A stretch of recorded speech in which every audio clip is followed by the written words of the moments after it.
أعوذ بالله من الشيطان الرجيم. پناہ مانگتا ہوں میں اللہ کی شیطان مردود سے۔ بسم الله الرحمن الرحيم.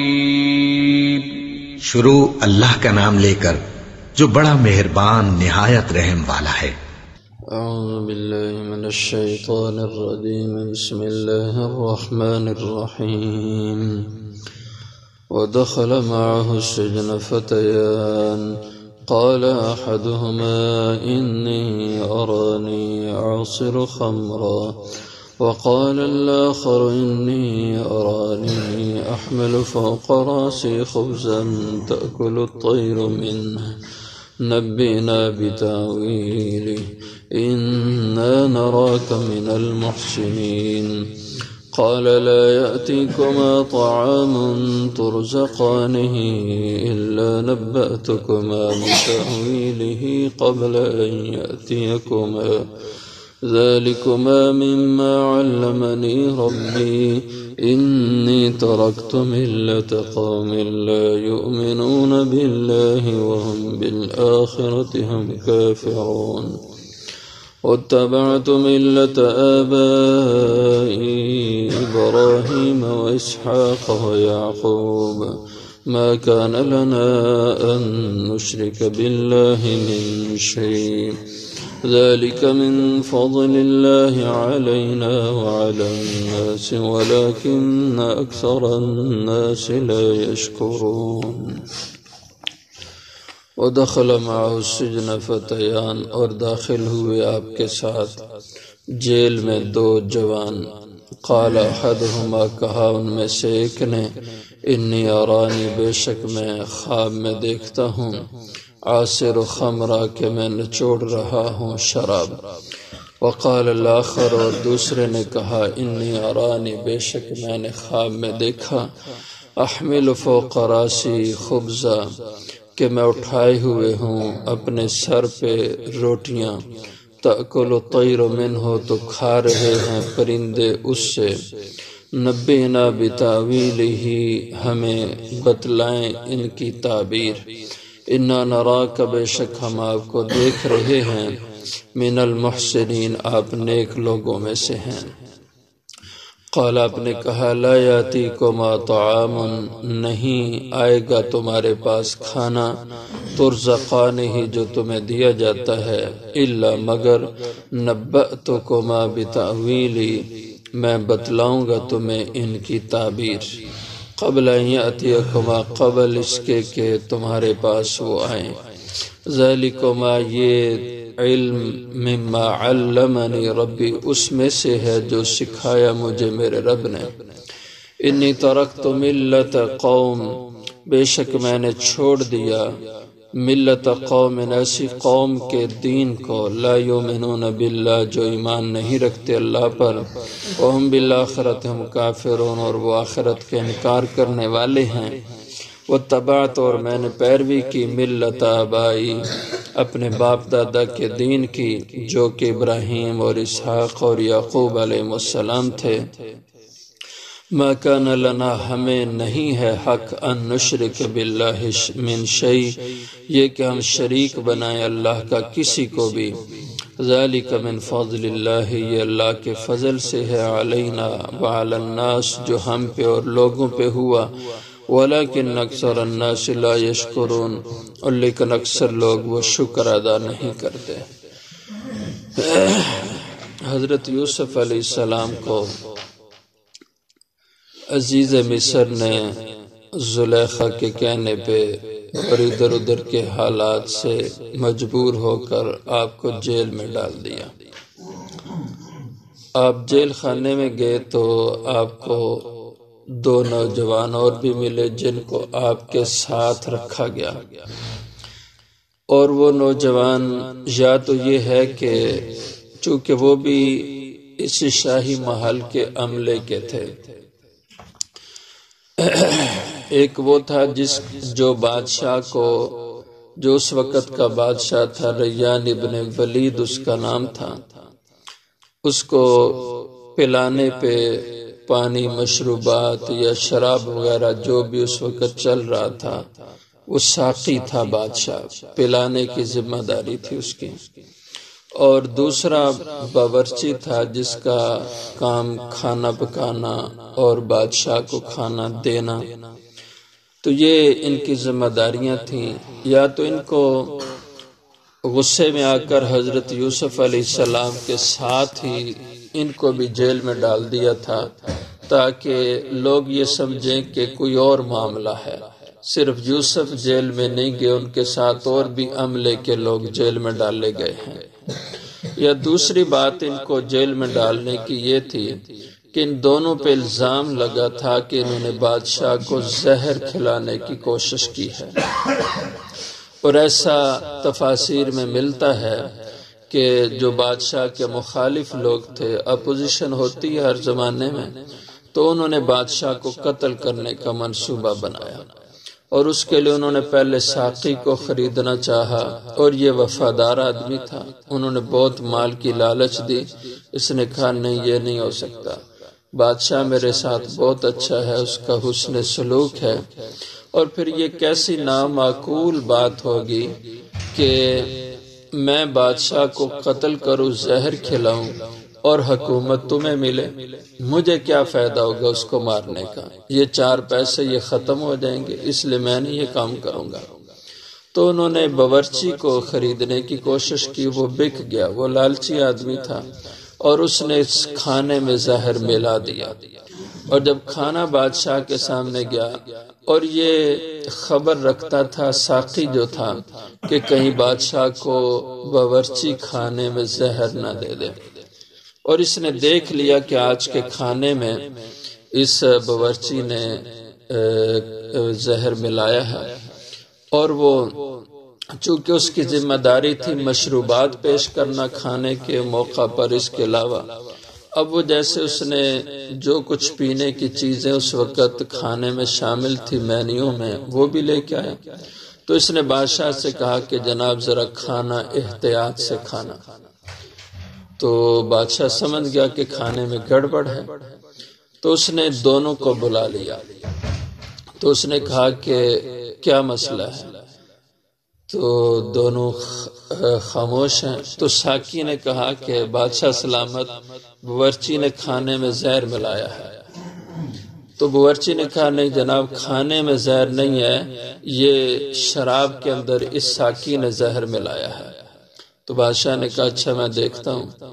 تو اس نے ساقی کو کہا کہ یہ شراب پیو، تو ساقی نے شراب پی لی۔ باورچی کو کہا کہ کھانا کھاؤ، باورچی نے کہا میں نہیں کھانا کھاتا۔ اس نے کہا اچھا، اس نے چیک کرنا، آج کے دور کی لیبارٹریوں کا سسٹم تو نہیں تھا، اس نے کسی جانور، کتا بلی، کوئی ایسا جانور، اس کو سامنے کھانا رکھا، اس نے کھانا کھایا، اور کھانے کے بعد وہ جانور مر گیا۔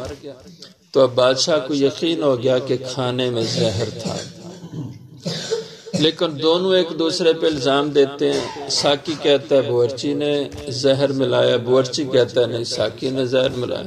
اس لیے بادشاہ نے کہا وقتی طور پہ تو دونوں کو جیل میں ڈالو، بعد میں ہم تحقیق کریں گے، جو مجرم ہوگا اس کو سزا ملے گی، جو مجرم نہیں ہوگا وہ بری ہو جائے گا۔ تو وَدَخَلَ مَعَهُ السِّجْنَ فَتَيَانِ، اور داخل ہوئے یوسف کے ساتھ قید میں، جیل میں 2 اور بھی نوجوان۔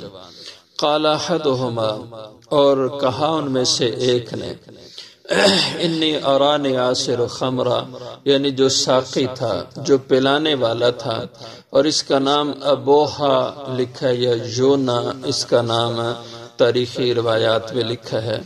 اس نے کہا کہ انی ارانی، بے شک میں نے ایک خواب دیکھا، میں دیکھتا ہوں اپنے کو خواب میں کہ میں انگوروں کے باغ میں ہوں، اور انگور کے بیل کے ساتھ میں کھڑا ہوں، اور میں نے اس سے انگور توڑے، اس سے انگور کا خوشہ اتارا، اور پھر اس کا انگوروں کو نچوڑ کے میں نے بادشاہ کے لیے عاصر و خمرہ، ان انگوروں سے کشید کی خمرہ شراب۔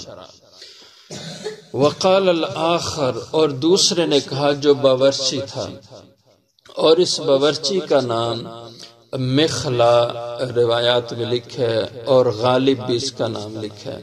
اس نے کہا انی ارانی، بے شک میں اپنے کو خواب میں دیکھتا ہوں، احمل فوق راسی، کہ میرے سر پہ 3 ٹوکریاں ہیں، ان میں روٹیاں، پھل اور اس طرح کی کھانے کی چیزیں ہیں، اور میں نے وہ احمل فوق راسی اپنے سر پہ اٹھائی ہوئی ہیں، خبزہ، تو جس ٹوکری میں روٹیاں ہیں وہ اوپر ہے، تاکل الطیر منہ، ان روٹیوں کو پرندے آ کے اس روٹیوں کو اٹھا کے لے جاتے ہیں، ان میں سے کھاتے ہیں۔ نبینا بتاویلی، آپ ہمیں بتلائیں ان کی تعبیر، ان خوابوں کی کہ کیا تعبیر ہو سکتی ہے۔ انا نراک من المحسنین، آپ سے ہم اس لیے پوچھ رہے ہیں کہ بے شک ہم آپ کو دیکھ رہے ہیں کہ آپ من المحسنین، نیک لوگوں میں سے ہیں۔ ان کو حضرت یوسف علیہ السلام کے ساتھ اٹھنے بیٹھنے میں ایک تو محض نیک دیکھ کے یہ خیال آیا کہ نیک آدمی ہیں تو تعبیر ان سے پوچھ لیں، یا یہ ہے کہ باتوں میں حضرت یوسف نے ان کو بتا دیا تھا کہ مجھے خوابوں کی تعبیر کا علم حاصل ہے، اس بنا پہ انہوں نے آپ سے پوچھا۔ تو آپ نے فرمایا لا یاتیکما طعام ترزقانی، ان کی تعبیر تمہیں میں بتلا دوں گا، لیکن ابھی میری کچھ بات سن لو۔ آپ نے موقع جانا کہ ان کو کوئی دین کی دعوت دوں، اور ان کا اس وقت مطلب ہے تو یہ بات میری سنیں گے۔ چونکہ سارا ماحول شرک اور بت پرستی کا تھا، اس لیے آپ نے توحید کی دعوت دینا ان کو مناسب سمجھا، اور ساتھ میں ان کو مطمئن کیا کہ تمہیں تعبیر دوں گا، لیکن ذرا کچھ دیر کے بعد، دوپہر سے پہلے تمہیں تعبیر دے دوں گا، ابھی تھوڑی بات سنو۔ اس لیے فرمایا لا یاتیکما طعام ترزقانی، نہیں آئے گا تمہارے پاس کھانا جو تمہیں روز دیا جاتا ہے، الا نباتکما بتاویلی، مگر میں تمہیں بتلا دوں گا ان تمہاری خوابوں کی تعبیر، قبل ان یاتیکما، پہلے اس کے کہ وہ کھانا تمہارے پاس آئے۔ ذالکما مما علمنی ربی، ایک یہ تفسیر ہے، اور دوسری تفسیر یہ ہے کہ لا یاتیکما طعام ترزقانی الا نبأتکما بتاویلی قبل ان یاتیکما، کہ یہ یوسف علیہ السلام نے فرمایا کہ جو تمہارا کھانا گھروں سے آتا ہے تو اللہ نے مجھے علم دیا ہے کہ میں تمہارے اس کھانے کی حقیقت کو جان جاتا ہوں کہ آج تمہارے پاس دوپہر کا کھانا کون سی قسم کا آئے گا، وہ رنگ ذائقہ اس کا کیسا ہوگا، کتنا کھانا ہوگا، اور کس وقت تمہارے پاس پہنچ جائے گا، یہ سارے تمہارے آنے والے کھانے کا مجھے پہلے سے علم ہو جاتا ہے۔ تو انہوں نے کہا کہ آپ کو کیسے علم ہو جاتا ہے؟ ذالکما مما علمنی ربی، آپ نے فرمایا یہ اس علم میں سے ہے جو میرے رب نے مجھے سکھایا ہے۔ جیسے حضرت عیسیٰ علیہ السلام بتلا دیتے تھے کہ جو کھانا گھر میں انسان کھا کے آتا تھا، حضرت عیسیٰ کا معجزہ تھا کہ یہ ان کو بتلا دیتے تھے کہ آج تم کیا چیز کھا کے آئے ہو۔ تو ایسے ہی یوسف علیہ السلام بھی یہ بتلا دیتے تھے۔ تو یہ دوسری اس کی مراد ہے، اس کی تفسیر ہے۔ تو خواب کی اگر بات ہو تو انہوں نے کہا کہ جناب آپ کو کیسے پتہ چلے گا اس کی تعبیر؟ تو فرمایا ذالکما مما علمنی ربی، یہ مجھے میرے رب نے علم سکھایا ہے۔ انی ترکت ملت قوم، اب جو ان کو بات سمجھانی تھی وہ یہ تھی کہ بے شک میں نے چھوڑ دیا دین اس قوم کا، لا یؤمنون باللہ، جو ایمان نہیں رکھتے اللہ پر، وہم بالآخرۃ ہم کافرون، جو آخرت کا انکار کرنے والے ہیں۔